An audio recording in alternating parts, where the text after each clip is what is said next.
அஸ்ஸலாமு அலைக்கும் ஃப்ரெண்ட்ஸ். இன்ஸ்டாவில் ஸ்க்ரோல் பண்ணிகிட்டு இருந்தேன்னா அப்போ இந்த வீடியோ வந்துச்சு. அப்படியே புளியை வச்சு ரொம்ப சிம்பிளான ரெசிபிஸ் தான். அது வந்து அப்படி பார்த்தோன்னே எனக்கு எச்சு ஊறிட்டு, புளி மாங்காய் அந்த மாதிரிலாம் பார்த்தாலே ரொம்ப இதாயிரும். இதை பார்த்தோன்னே நம்ம ஏன் செஞ்சு பார்க்கக்கூடாது அப்படின்னு சொல்லிட்டு தேவையான பொருட்கள் புளி, மிளகா, உப்பு, மிளகாத்தூள், அதுக்கப்புறம் லெமன் இது எல்லாத்தையும் எடுத்துகிட்டு வந்து அந்த தூளில் தான் ஃபஸ்ட்டு வந்து போட்டு நல்லா மிக்ஸ் பண்ணேன். அந்த லெமன் வந்து ஒழுங்காகவே வர மாட்டேங்குது. ரொம்ப குட்டி லெமனாக, ரொம்ப குட்டியாக இருந்தோடனே அது நைக்கிறதுக்கு வர மாட்டேங்குது அந்த இது. அப்புறம் நல்லா நச்சு அந்த லெமனோட ஜூஸை வந்து டேமரினில் போட்டு நல்லா மிக்ஸ் பண்ணேன். புளியில் போட்டு மிக்ஸ் பண்ணி ஒரு மாதிரி லைட்டாக இதாகிட்டு கொஞ்சம் தண்ணி பதத்துக்கு வந்துருச்சு.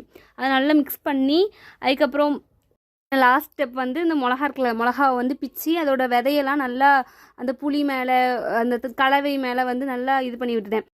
ஒரு மிளகா மட்டும் என்னென்னு காணும், அதனால் இன்னும் 2 மிளகா இருக்குல்ல அதையும் எடுத்து பிச்சு அப்படி கொட்டிட்டேன் அந்த கலவை மேலே. அதுக்கப்புறம் வந்து அப்படியே ஒரு காரமாக எப்படி இருக்குன்னே தெரில டேஸ்ட்டு. லெமன் போட்டிருக்கோம், ஒரு மாதிரி புளிப்பு புளிப்பு காரம் எல்லாம் சேர்ந்து ஒரு மாதிரி இருக்கும்னு நினைக்கிறேன். இதில் வந்து லெமனும் புளிஞ்சிருக்கும், காரம், அது என்ன டேஸ்ட்டில் இருக்குன்னு தெரியல. ஃபஸ்ட்டு வந்து எனக்கு உங்களை பார்க்க வச்சு தின்னா ஒத்துக்காது. ஃபஸ்ட் நீங்கள் சாப்பிட்டுக்கோங்க. இப்போ நான் வந்து சாப்பிட போகிறேன்.